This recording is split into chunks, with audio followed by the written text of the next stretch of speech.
Pandemic. By A.S. Geek 2012. Chapter 2. A Mystery in Canterlot. Author's note. This contains some spoilers for the Season 6 finale. Also, the story will be alternating between Earth and Equestria until the two plots converge. End author's note. Meanwhile, in another universe entirely, a pony contemplated a fate worse than death. "I can't believe I let you talk me into this," lamented Starlight Glimmer, her gaze downcast as she trotted along a street in Canterlot. "There's no way this is going to be anything less than a disaster."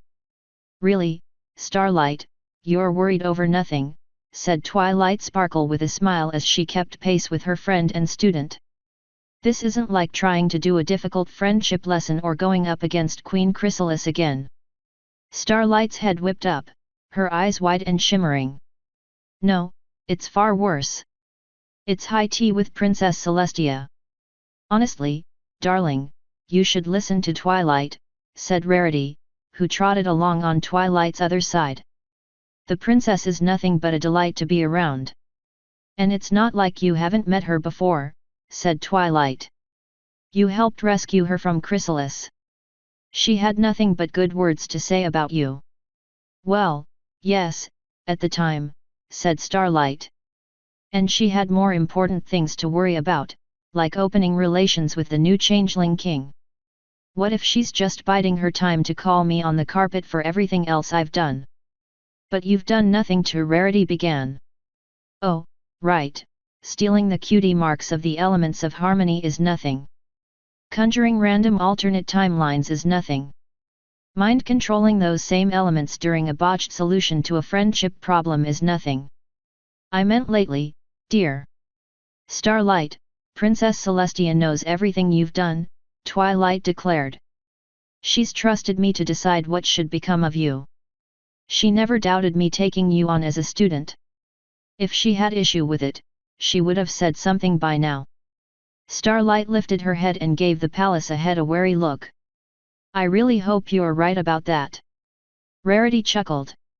"I do admit, you remind me so much of how dear Twilight would react to such things." Twilight blinked. "I never reacted that way." Rarity raised an eyebrow. Twilight blushed. "Well, okay, maybe I did. A little." Starlight snickered. She angled her head so her gaze passed over Twilight's barrel. "How bad was she?" Rarity waved a hoof. "One had only to make a mere suggestion that the princess had some sort of test in mind to make her completely lose it. I had to be prepared." Twilight cried. "I was still her student at the time.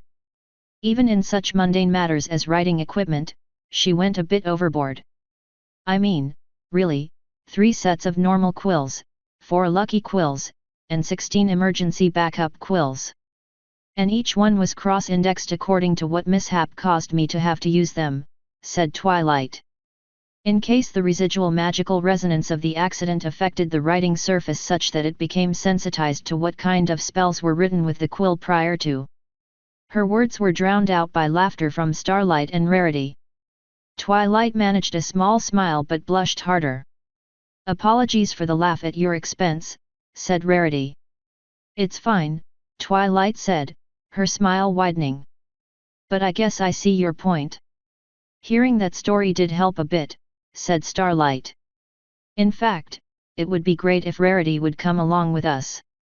"As much as I would love to, my main reason for coming to Canterlot was to see how my boutique is doing," said Rarity. "But I'll come along as far as the palace, if for no other reason than to see the latest fashion trends among the nobility. If it helps any, I'll likely be monopolizing Celestia's time a bit," said Twilight. "I want to hear everything about how her negotiations went." "Is there really much to them?" Starlight asked. "Thorax seemed pretty willing to be friends." "There are more changeling hives than the one Chrysalis ruled," said Twilight. "Celestia decided to see if the other hives would allow her to approach and open relations with them now that Chrysalis' influence is gone." "I will be very happy to hear that things have gone well," said Rarity. "So will I," said Twilight with a smile. That will be the last real outside threat to Equestria. Starlight turned her head. Really? You mean, Equestria will have no real enemies after that? None of any power to speak of. The Griffin Kingdom is an ally thanks to Rainbow and Pinky's earlier efforts. The dragons are interested in peaceful coexistence with ponies, thanks to their new leader. Finally, Cadance and Shining Armor just wrapped up a trade pact with Yakistan. Is it true the Griffins threatened war once? Rarity asked. Yes, that's true, said Twilight. The worst of it was when I was just a foal, before I was Princess Celestia's student. I was a bit too young to really remember what was going on at the time. She hesitated. I tend not to want to think about it. Starlight raised an eyebrow. Why not?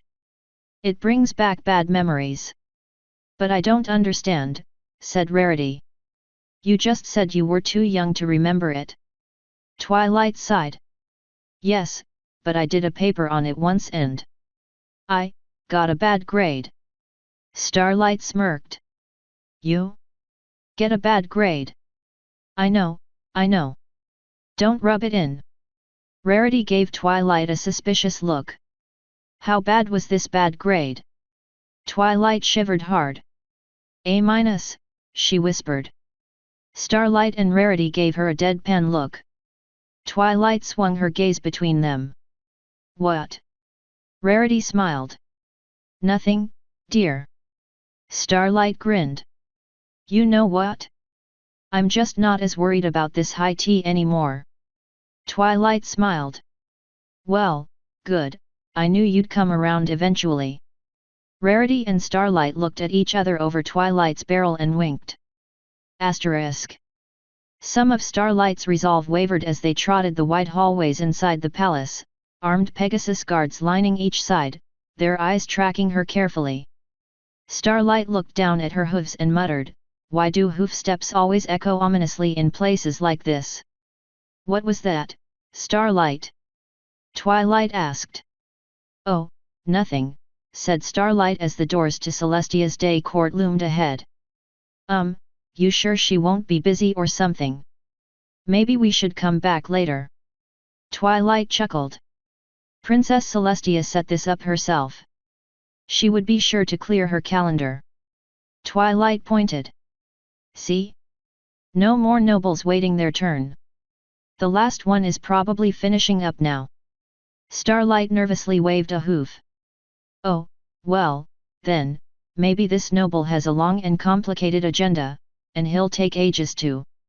The doors burst open, and a unicorn wearing the colors of Canterlot nobility cantered past them. Or, not, Starlight concluded in a weak voice. Twilight smiled. Come on, let's not keep her waiting. Starlight cantered to catch up with Twilight. With reluctance she swept her gaze forward and to the throne, yet instead of the gleaming alabaster white diarch of Equestria, her eyes beheld midnight blue. Twilight stopped short. Princess Luna. Luna smiled. Good day, Twilight, Starlight. Please, come in. As much as I'm glad to see you, what are you doing here? Twilight asked. Luna rose to her hooves and approached, her astral mane trailing out behind her. Filling in for my sister. She was delayed when her negotiations ran into a bit of trouble. She sends her regrets for missing tea with you and Starlight. Starlight breathed a sigh of relief and smiled. It's no trouble, really. Well, that's a shame, said Twilight. Is she okay? Indeed, she is, said Luna. She simply needed another day. She will be back this evening and has rescheduled tea for tomorrow. Oh, then all we have to do is return to Canterlot tomorrow, said Twilight brightly. Isn't that great, Starlight? Starlight's smile faded. Yeah. Great. Normally, I would be delighted to take Tia's place and have tea with you, said Luna. But my sister asked me to review a copy of the Yakistan Trade Pact. Cadance is anxious to see it approved in Canterlot. Of course, I understand, said Twilight. I'm sure we can find something else to do today. Luna nodded. Thank you for understanding, Twilight. It's good to see you again. And you as well, Starlight. Twilight turned away from Luna. Let's see if we can find Rarity. She may still be downstairs. They indeed found their fashionista friend chatting with a member of the nobility. Her eyes widened as she saw Twilight and Starlight. She immediately excused herself and cantered up to them. Is something the matter? Princess Celestia is delayed, said Twilight. She won't be back until tomorrow, so she had to reschedule. Rarity smiled. While I'm sure you're a bit disappointed, this is an absolutely fabulous opportunity. After I finish up my visit to the boutique, we can make a day of it here in Canterlot. Yes, I agree. Doing what, exactly? Asked Starlight. Why, shopping, of course. Said Rarity. Why, reading, of course. Declared Twilight at the same time. Starlight glanced between them.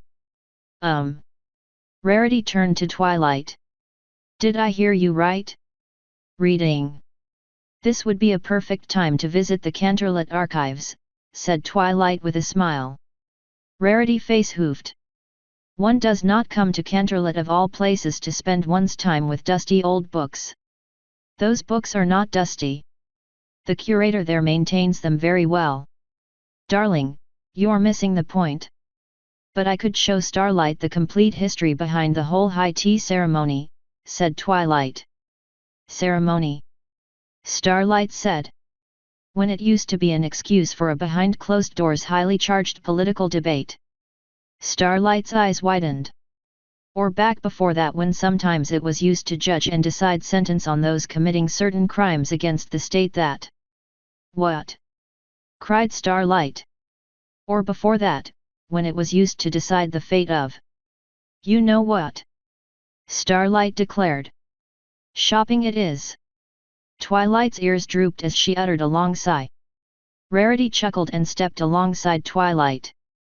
After our little shopping excursion, I promise to show you something that will satisfy your unceasing quest for knowledge. Oh! Twilight said. Something Sassy Saddles had told me she had stumbled upon the day before while looking for a new restaurant to try. Asterisk. Twilight looked on in awe at the towering spires of immaculate white as they rose on either side of a wide stone street. The area remained largely deserted despite the hour being one of the busiest of the morning in Canterlot. Sunlight glinted off large windows whose tops were fashioned into high, sweeping arches. Roofs soared to tapering points of glittering metal and glass. Hooves clicked against colored stone done in mosaics of Celestia's and Luna's cutie marks. I don't think I've ever seen this place. Twilight said in amazement. Even in all the time I was here as Celestia's student. Starlight shielded her eyes with a foreleg from the glare of light off a window. I didn't think they made buildings in this style anymore. They don't, said Rarity as she trotted ahead of them. She waved a forehoof at the nearest building. Many of these were built very soon after Canterlot's founding. The nobility once lived here. She pointed to a rooftop. They would fly flags with their family crests at the tops of those spires. Noting a distinct lack of such flags, Twilight asked, they don't live here anymore? Oh, no, darling, not with today's breed of nobles insisting on everything being new and modern. They look down their muzzles at this old-style rich. Well, that's just silly. Starlight said. I would love to live here. Even some pony as fashion-conscious as me realizes that sometimes old is best, said Rarity. Does any pony live here now? Said Twilight. Certainly. There are some business ponies with a taste for the old school. The official name of this street now is Old Canterlot Way. Yes, I have heard about this place after all, said Twilight excitedly. I think my family knew some ponies who lived in this part of town when I was a foal. Rarity smiled. If it were me, I would have been quite jealous of my fellow foals who had the privilege of living here. Twilight chuckled. Not me. I would have been upset if my parents had moved here, assuming they could afford it. Are you kidding me? Starlight said. You'd pass up a chance to live where nobles once did. While this place does look nice and quiet, perfect for reading and studying, it's simply way too far from the library. Not only that, but, Twilight stopped trotting. Starlight and Rarity continued on a few steps before realizing their companion had fallen behind. They turned towards her as Rarity said, "Something the matter?" Twilight frowned and looked around. "Don't you feel that?" Her companions exchanged a look before Starlight said, "Feel what?" "That very odd magical resonance." Starlight stepped over to her and looked around. She finally shrugged and shook her head. "I don't feel anything odd at all," said Rarity. Twilight lit her horn. After a moment's concentration, she turned around and faced one of the smaller spires, which she trotted towards. "It's coming from that way and up." Starlight followed. "Wait, now I can feel it." "You're right, that is odd." Rarity joined them. "I fear I must take your combined word for it, as it still escapes me." Starlight turned to Twilight. "What do you suppose it is?" "I don't know," said Twilight. She unfolded her wings and flew up until she was about 3 stories from the ground. She thrust a hoof forward. "There! It's coming from whatever room is on the other side of that wall. Now I am noting something rather strange about this place, and it has nothing to do with magic," said Rarity. "Where are the windows?" Twilight flew a complete circle around the building. "You're right. There's not a single window, as if the place was sealed up somehow." "That's not all," said Starlight. She pushed her hoof against the air just short of the front door. It went no further than the length of a fetlock before magic glared and rippled. "It's not just sealed physically." Twilight flew to the ground and lit her horn again. "She's right, this place has been magically sealed as well." "Can you break the seal?" "I could, but I'm not sure I should. Things get sealed like this for a reason." Rarity stepped up. "And doesn't that reason usually involve something dangerous?" "Yes, which is what makes this very strange," said Twilight. "There should be royal guards here, or some other form of official presence." Starlight prodded the seal again. "Maybe some pony sealed it up and then just forgot about it." Twilight turned to the others. "I better ask Princess Luna before I proceed any further. If there is a reason for this, she'll likely know." Rarity smiled gently. "Maybe it's nothing to be worried about."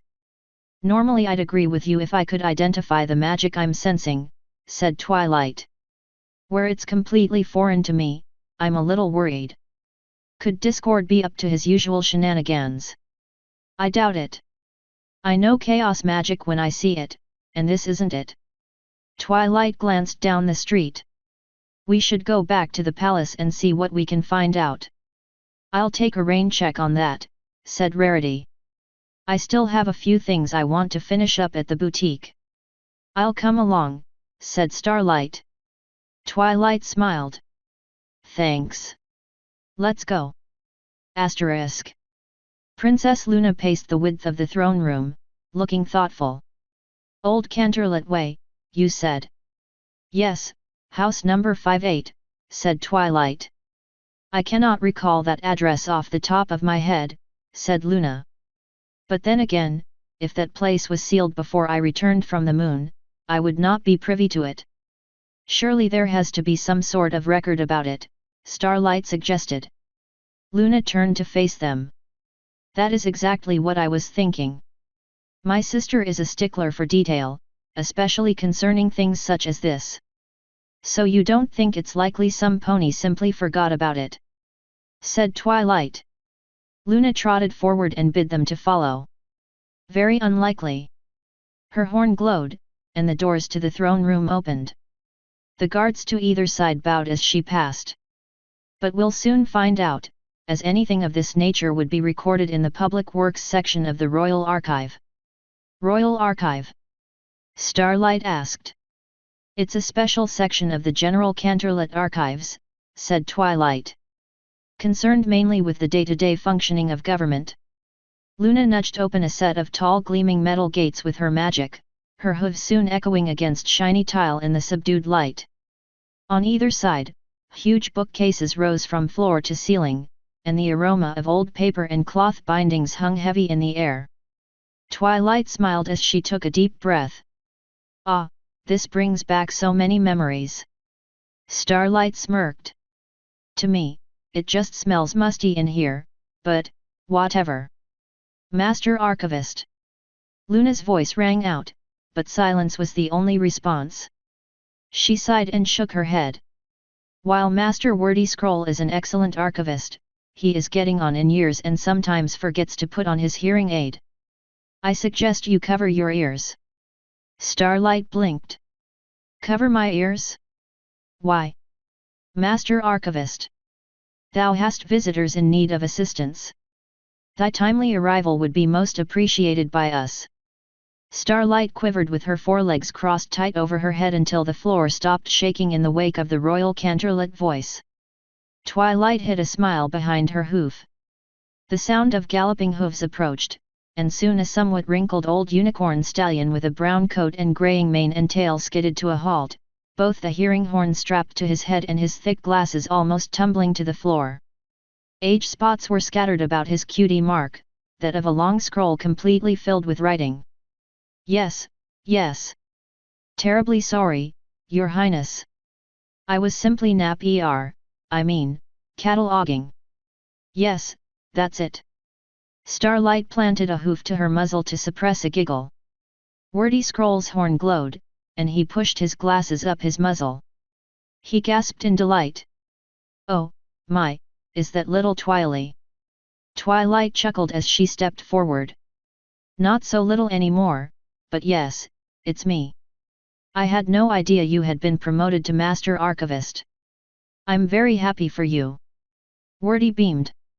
Thank you, Twily. Oh, Princess. Twilight laughed. You can keep calling me Twily. I don't put on airs for old friends. You are simply too kind, said Wordy. Now, what can I do for you all? We wish to know about a location in the older section of Canterlot, said Luna. 58 Old Canterlot Way. Wordy looked thoughtful. Well, nothing about it rings a bell, but let's see what we can find. They followed him further into the library, where Wordy stopped seemingly at random before a bookcase. He looked up, his horn glowing as he plucked a book from among 100 or so of its companions. This is the residence manifest for that house, said Wordy as he laid the book on a reading lectern. Would this have a record if the place was sealed for any reason? Said Twilight. Yes, it would note that, Twily, but the actual sealing order would be elsewhere in the archive. The place is indeed sealed, said Luna. Please find that sealing order for us. Wordy was already backing away and nodding. At once, Princess. Luna opened the book with a glow from her horn as Twilight and Starlight stepped up. Wow, look at some of these names in the first few pages. Twilight said with delight. I recognize the old noble families from Canterlot's founding. You would, Starlight said with a wry grin. Likely the last few pages are more relevant, said Luna before turning to the back. Here. The last recorded time that this address was occupied was, just over 20 years ago, about when I was still a foal, Twilight said in surprise. She leaned forward and read the name of the pony who last lived there, Night Moonglow. This name is not familiar to me.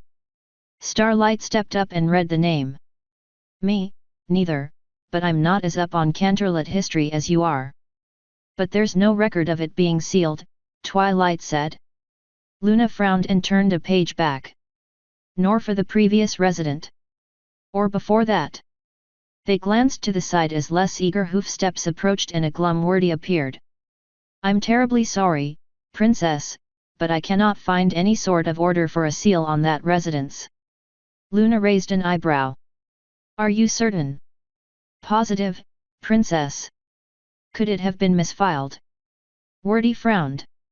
A very outside possibility, but I wouldn't get your hopes up. Luna turned away from the lectern. I do not know what to make of this. Should we investigate? Said Twilight. Luna glanced towards Wordy. Thank you, Master Archivist. We'll be taking our leave now. Of course, said Wordy.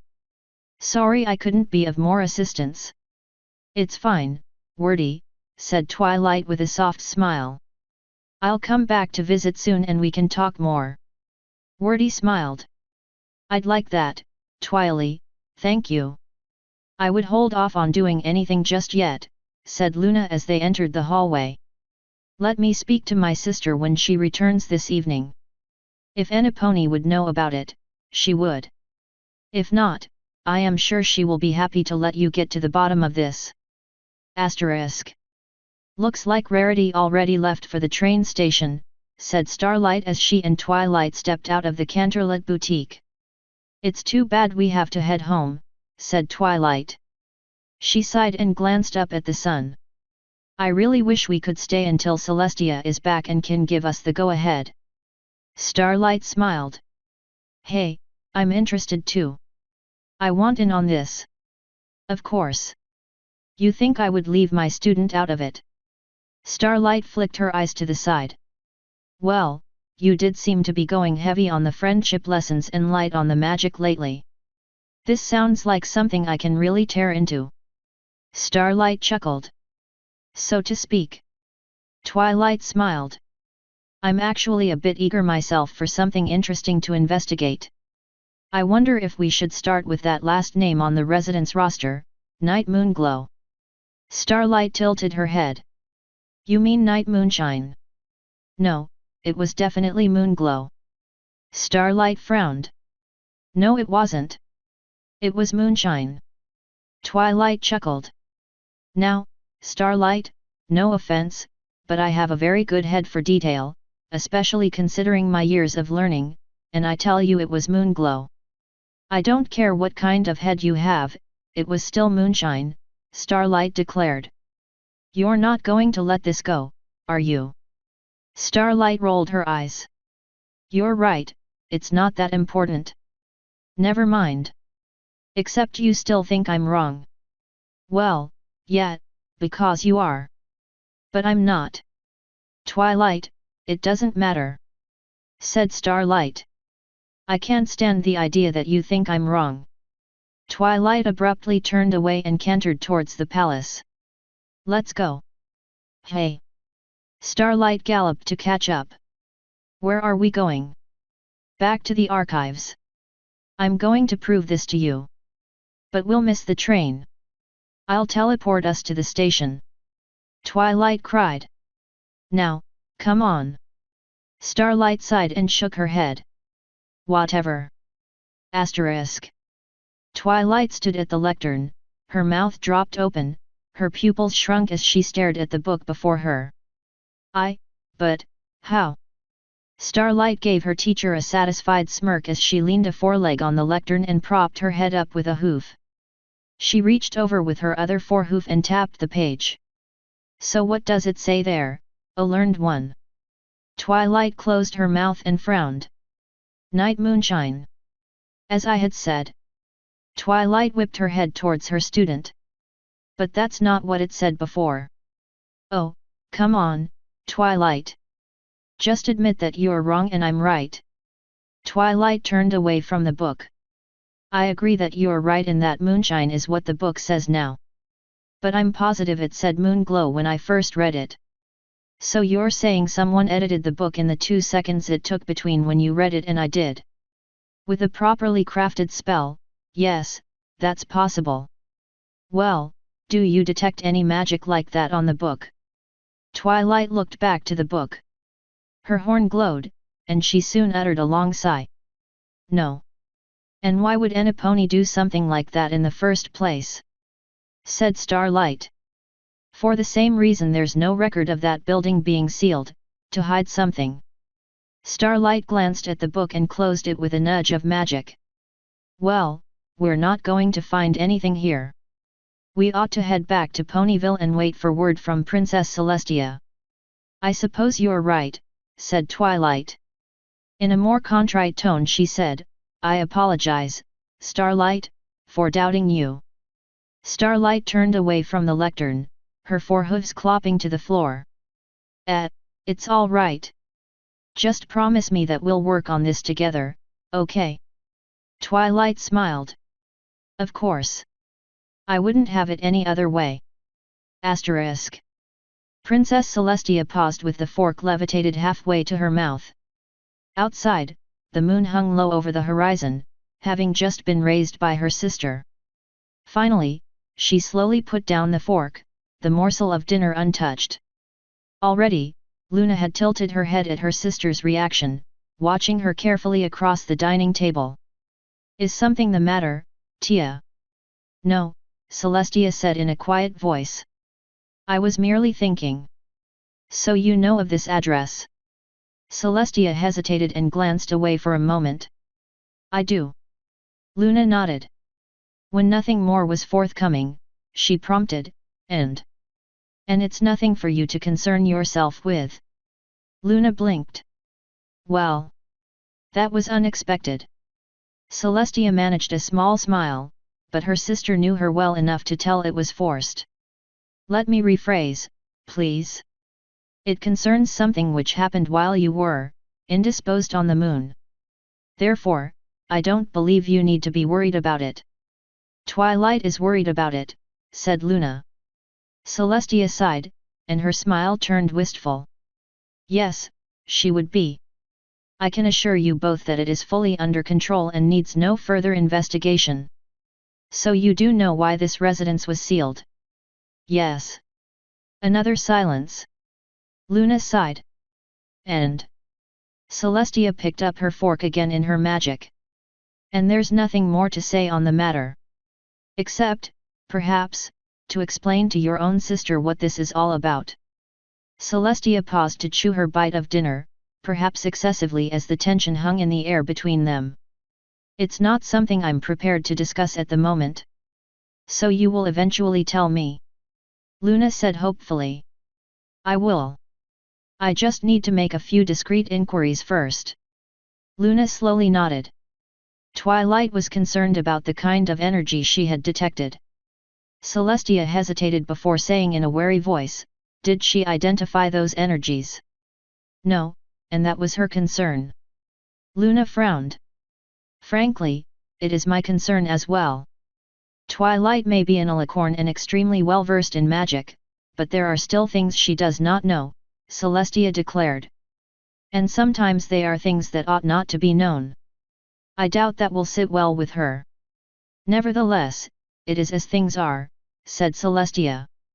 Do you know there is a theory that states that Discord's existence is due to unicorn mages who themselves experimented with chaos magic? Supposedly, they accidentally gated him into our plane when they pushed things too far. Luna raised an eyebrow. That's a rather fringe theory, Tia. I use it merely as an example, dear Luna. My point is, just because something can be done doesn't mean it should. That is largely what this is about, and I implore you to trust my judgment in this matter. As much as I don't like being in the dark, I do trust you, said Luna. But I hope I do not have to wait long for an explanation. I will speed this along as much as possible, said Celestia. To be honest, it would be nice to have some pony to speak to about this. Asterisk. As the moon climbed to its zenith, and as Luna slipped deep into the collective dreamscape of pony kind, Celestia opened her eyes to the darkness of her room. She lifted her head, and without looking in that direction, she cast a silence charm on the door so that her ever-vigilant guards would not hear her stir. She alighted to her hooves, which clicked softly in the dark. Her heart raced as she prepared herself. A moment's concentration, a brief blaze of her horn, and space folded around her. In an instant, she left the calm air of her chamber for the cool, stiff breeze that blew between the buildings of Old Canterlot Way and lightly ruffled her fur. She had not even reopened her eyes before she cast a charm around her that would make her fade into the background to any pony who happened to spot her. Celestia felt a sharp pang in her heart as she raised her eyes to the top of the sealed building. She stepped forward, the seal parting to let her by and resealing behind her. She lifted a forehoof and hovered it for a moment above the first step before she extended her wings instead. She flew up to the third floor, the smell of dust only just barely hiding the lingering odors of chemicals and magical plasma. Celestia lit her horn, casting a pale radiance on blank walls and the dust-choked floor. She let out a sigh as she swept her sad gaze around her. She advanced into a room where the mere smells of old magic were joined by a tangible force, detectable only to Celestia. Or at least that's what it should have been, that it wasn't was why she was there. Celestia took a deep breath, steeled herself, and cast the spell. Where an empty space had been, now a large, glowing tear ripped across the room. The light glistened in Celestia's widening eyes as she beheld exactly what she had hoped not to see. For 2 decades, these energies have been waning. Now, they were surging again. Celestia dispelled her magic, and the room became empty and unremarkable once more. She took a deep breath and set her eyes hard. "Fine," she said softly to the empty room. "Now that you know something is very wrong, Celestia, what are you going to do about it?" The empty room had no reply, and neither did she.